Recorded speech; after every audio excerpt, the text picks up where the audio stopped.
Hello students, आप सभी का जिज्ञासा ट्यूटोरियल्स में बहुत बहुत स्वागत है। और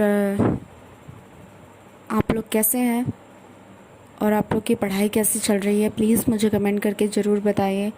आप लोगों ने कितना सिलेबस ख़त्म किया। अगर आप कुछ और नया चाहते हैं कि मैं उस टॉपिक पर वीडियो बनाऊं तो प्लीज़ आप मुझे कमेंट बॉक्स में कमेंट कर सकते हैं। और आज हम पढ़ रहे हैं सप्लीमेंट्री क्लास 9th का पहला चैप्टर। हमारे चैप्टर का नेम है Gandhi ji and a coffee drinker, Gandhi ji और एक कॉफ़ी पीने वाला, जिसके हमारे ऑथर हैं जी रामचंद्रन जी। अभी तक आपने इस पार्ट में देखा कि गांधी जी का आश्रम जो है साबरमती में है और वहाँ पर गांधी जी सभी प्रकार के रोगियों का देखभाल करते हैं, क्योंकि उस ज़माने में हमारे देश में हॉस्पिटल्स नहीं हुआ करते थे। ऐसे ही आश्रमों में रोगियों का देखभाल किया जाता था, उनका इलाज किया जाता था। तो गांधी जी जस्ट एक प्रकार का प्राचीन हॉस्पिटल चला रहे हैं, हम ऐसा बोल सकते हैं। और गांधी जी जो है नर्सिंग जो है वो कहीं से सीखे नहीं थे, वो अपने अनुभव से सीखे थे। जब उनके जीवन में ये बहुत ही आवश्यक उन्हें समझ में आने लगा तो उन्हें बहुत ही मेहनत से, बहुत ही परिश्रम से अनुभव करके चीज़ों पे अपनी स्टडी करके सीखा था। और एक बार उनके आश्रम में एक लड़का आया है जो दक्षिण भारत का है और उसे दक्षिण भारतीय भोजन बहुत ज़्यादा पसंद है। और दक्षिण भारत का दो फेमस भोजन है, उपमा और डोसा। तो उस लड़के को ये दोनों भोजन बहुत पसंद है। साथ में उस लड़के को कॉफ़ी बहुत ज़्यादा पीने की आदत है। तो लेकिन साबरमती के आश्रम में ना काफ़ी पीने की आज्ञा है, ना ही वहाँ काफ़ी पीने दिया जाता है।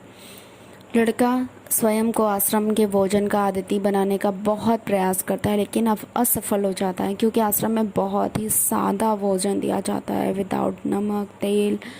तो वो लड़का असफल हो जाता है। लेकिन धीरे धीरे उसकी जो बीमारी है वो ठीक होने लगती है। और गांधी जी प्रत्येक दिन, ऐसा कोई दिन व्यस्त नहीं था उनके लिए कि वो हर एक रोगी से न मिले। आश्रम में एक कहावत भी प्रचलित था कि अगर तुम गांधी जी से मिलना चाहते हो, उनसे बातें करना चाहते हो और उनके जोक्स, उनके मजाक सुनना चाहते हो, तो तुम केवल बीमार हो जाओ और बिस्तर पे पड़ जाओ। क्योंकि गांधी जी प्रत्येक रोगी के बिस्तर के पास आते थे, कुछ समय बिताते थे, उनसे बातें करते थे, सभी बातों को ध्यानपूर्वक देखते थे और उन्हें एक या दो मजाक उनसे करना वो कभी नहीं भूलते थे। लड़का के लिए, जो दक्षिण भारत का युवा लड़का आया है वहाँ पे, उसके लिए गांधी जी का ये कुछ मिनट बिताए हुए जो पल हैं उसके लिए एक टॉनिक के समान है। और वो बहुत जल्दी ठीक भी होने लगता है। एक दिन गांधी जी उसके पास अपने यूजुअल रोज़ के दौरे के दौरान आते हैं और उससे बातचीत करते हैं। तो कहते हैं, क्या खाओगे तुम, उपमा या डोसा? और वो हंसने लगते हैं। और गांधी जी मजाक कर रहे होते हैं, लेकिन लड़का सीरियस है और उसके दिमाग में एक विचार आता है। वो तुरंत गांधी जी से कहता है, क्या मुझे एक कप कॉफ़ी मिल सकती है? गांधी जी और ठहाके मार के हंसने लगते हैं और उसका मजाक उड़ाते हैं। कहते हैं, क्या तुम यही चाहते हो? लेकिन गांधी जी उससे कहते हैं कि हाँ, क्यों नहीं, तुम्हें एक कप कॉफ़ी मिल सकती है। और हल्की कॉफ़ी जो तुम्हारे पेट के लिए भी, उससे पेचिश हुआ है तो उसके पेट के लिए भी वो आरामदायक होगा। और गांधी जी स्वयं उससे कहते हैं कि मैं तुम्हारे लिए तस्तरी भेज दूँगा, और कहकर चले जाते हैं। लड़का सोकर अपने दिन के स्वप्न में कॉफ़ी के स्वप्न देख रहा है कि क्या कॉफ़ी आएगा कि नहीं आएगा। बेचारा बहुत परेशान था। लेकिन 20 मिनट बीतने के बाद फिर से गांधी जी के खड़ा होकर आवाज़ आने लगता है। तो वो डर जाता है कि क्या कॉफ़ी के लिए मना करने आ रहे हैं गांधी जी, क्योंकि उसने सोचा था कि गांधी जी रसोई में जाएंगे, बा को बोलेंगे कि कॉफ़ी और टोस्ट बना के फला बेड पे भेज दो, किसी से वो भिजवा देंगी। तो लेकिन गांधी जी फिर से आ रहे थे तो इसलिए उसे डर लग रहा था। तो आइए देखते हैं आगे क्या होता है। गांधी जी कॉफ़ी लाते हैं कि नहीं लाते, कॉफ़ी कौन बनाता है, ढेर सारे सवाल हैं। तो आइए हम आज पढ़ेंगे गांधी जी वॉज स्पीकिंग से। आप सभी लोग इस वीडियो को पूरा देखिएगा और जहाँ भी आपको कुछ सवाल हो मुझे कमेंट बॉक्स में ज़रूर करिएगा। तो आइए हम देखते हैं। कह रहा है, गांधी जी वॉज स्पीकिंग, गांधी जी बोल रहे थे। Now here is your coffee and toast, यहाँ पर तुम्हारा कॉफ़ी और टोस्ट है। And mind you, I made the coffee my self, और ध्यान दो मैंने कॉफ़ी स्वयं बनाई है। Now like a good south Indian will you certify can I can make good coffee. तो कह रहे हैं आगे, तो अब एक अच्छे दक्षिण भारतीय की तरह क्या तुम निश्चित करोगे कि मैं एक अच्छी कॉफ़ी बना सकता हूँ? बट विस्पर्ड द लैड, लेकिन लड़का धीरे से कहा या फुसफुसाया, why did you not ask someone else to bring this for me? आपने इसे मेरे लिए लाने के लिए किसी और से क्यों नहीं कहा? I am very sorry I put you to this trouble. मुझे बहुत दुख है कि मैंने आपको इस परेशानी में डाला है। Now now said Gandhi ji. अब गांधी जी बोले, do not ruin your coffee. अपनी कॉफ़ी को बर्बाद मत करो। Cold coffee is a bad coffee. ठंडी कॉफ़ी एक खराब या घटिया कॉफ़ी है। You see, Ba was resting and I did not dare to disturb her.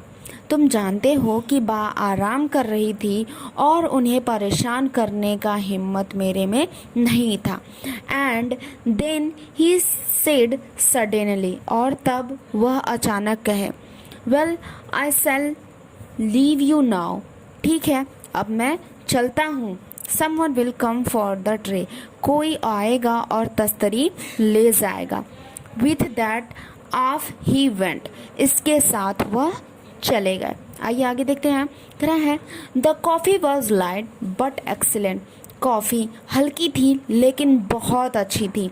The lad sipped as if it were nectar. लड़का ऐसे सिप सिप करके यानी धीरे धीरे पी रहा था या चुस्की ले रहा था कि मानो वह नेक्टर माने अमृत हो। बट ही वॉज ट्रबल्ड, लेकिन वह परेशान था। हिज माइंड्स आई सा Gandhi ji opening the kitchen. उसकी आंतरिक आँखें यानी उसके जो मस्तिष्क की आँखें हैं, या वो कल्पना कर सकता था कि गांधी जी ओपनिंग किचन, गांधी जी रसोई घर खोलते हैं। लाइटिंग द स्टोव जलाते हैं। Making the coffee and toast, coffee और टोस्ट बनाते हैं। And carrying it to him, और वह इसे उसके लिए लाते हैं। All in order not to disturb other at that untimely hour. उस अनिश्चित समय में इस बात का ध्यान रखे कि वह किसी और को परेशान नहीं किए। He was overwhelmed. वह भाव विभोर हो गया था। कौन? वो दक्षिण भारत का लड़का, कि उसके लिए गांधी जी स्वयं कॉफ़ी बना कर लाते हैं।